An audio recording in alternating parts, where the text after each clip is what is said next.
Here we'll talk about Integrated Disease Surveillance Project. I have used every word of this project to remember one or the other subheading. So first let us talk about this project or the introduction. So it is a decentralized state-based surveillance system. So it is a state-based surveillance system. It is launched in 2004. I remembered it because Integrated Disease Surveillance Project, it has 4 words, right? So it is launched in 2004 under the National Health Mission. It is used to detect this early warning signals of impending outbreaks. For suppose if we know if there is any high risk of COVID-19 outbreak in our area, then we'll be cautious, right? We'll take precautions like wearing masks, we'll sanitize ourselves and all. So if we know warning signals of impending outbreaks, we can take effective response and essential data to monitor progress. It helps to allocate health resources. So if we know if there is any impending outbreak, we'll take the effective response and also we'll progress if the response is actually working or not. And based on that, we'll allocate this health resources. Do we need more health resources or not? And like that, right? So this project, you have to remember this introduction, and then what is happening in this project, let us see. So this sub-centers, primary health centers, community health centers, hospitals, and this medical colleges.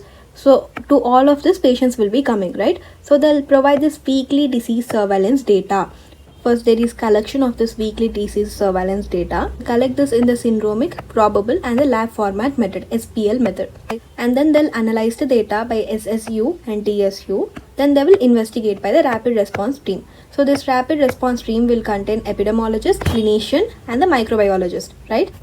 Now let us see the word integrated. So it includes partnership with health and non-health sectors. So it also includes non-communicable diseases and the communicable diseases. It includes private partnerships like private sectors, NGOs, medical colleges are also being involved in the surveillance system. So surveillance info of disease control program is being given. So under integrated, write about health and non-health sectors, non-communicable and the communicable diseases, private sectors like NGOs, public sectors, and medical colleges are being involved in this program. So that is about integration. So from the word disease, you have to remember the syndromes included in IDSP program. So first is fever with or without any local signs. Also cough greater than 3 weeks, which suggests TB, and diarrhea for any cholera cases, and acute flaccid paralysis for polio cases, jaundice for hepatitis B, unusual events causing death. So these are the different things we'll see under the syndromes included under this IDSP program, right? Fever, cough, diarrhea, acute flaccid paralysis, jaundice, unusual cause of death. So after the cause of death, write about the surveillance. So under the surveillance, you have to remember 3 C's. One is components of the surveillance, classification of the surveillance, and the conditions of the surveillance. So let us see the components. Obviously, you will collect the data, you will compile the data, and then you will analyze and interpret the data.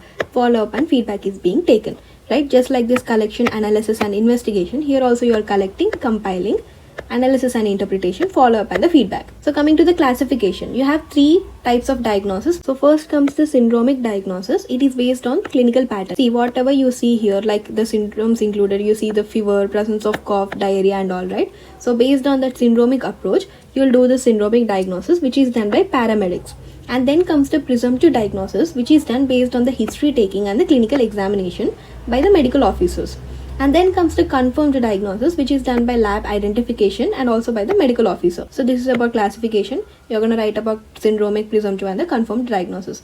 Now coming to the conditions, you have 3 types of surveillance. One is regular surveillance, which is done for malaria, typhoid, TB, polio, cholera, measles, and the plague. And then you will do this senatal surveillance for HIV, HPV, HCV. To see if there is any missed case in the regular surveillance, you will do this senatal surveillance. And then you will also do this regular periodic survey, like anthropometric measures, BP measure, physical activity, tobacco, etc.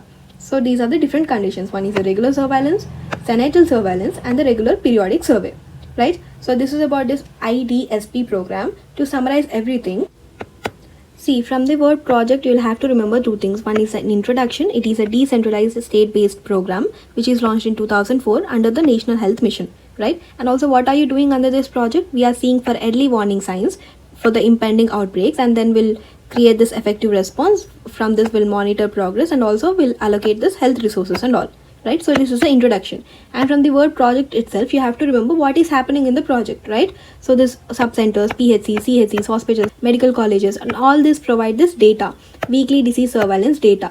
So this data is being collected, analyzed, investigated. So analyzed by SSU, investigated by RRT, like rapid response team. So this is about project. Let us see what we have to remember using this word integration, right? So we are integrating this health and non-health sectors, communicable and the non-communicable diseases, private and the public sectors, so like NGOs and medical colleges also being involved. Now let us see what we have to remember using the word disease. So you'll remember the syndromes included under this IDSP program. So it can be fever, cough, diarrhea, acute flaccid paralysis, jaundice, and also unusual events causing the death. Now let us see the surveillance. So under the surveillance, you have to remember 3 C's. One is the components of the surveillance, classification of this diagnosis of the surveillance, and also conditions of the surveillance, right? So in the components, collection data, compiling data, analysis, follow-up, feedback. In the classification, you have 3 classifications. One is the syndromic, presumptive, and confirmed diagnosis. So syndromic is by paramedics based on the syndromes, right? So based on the clinical patterns. And then the presumptive is by medical officers based on this history taking and the clinical examination, and this confirmed diagnosis is based on this lab identification by the medical officers. Now coming to the conditions, you have 3 types of surveillance. One is regular, sentinel, and the regular periodic survey. This is about integrated disease surveillance program. Bye.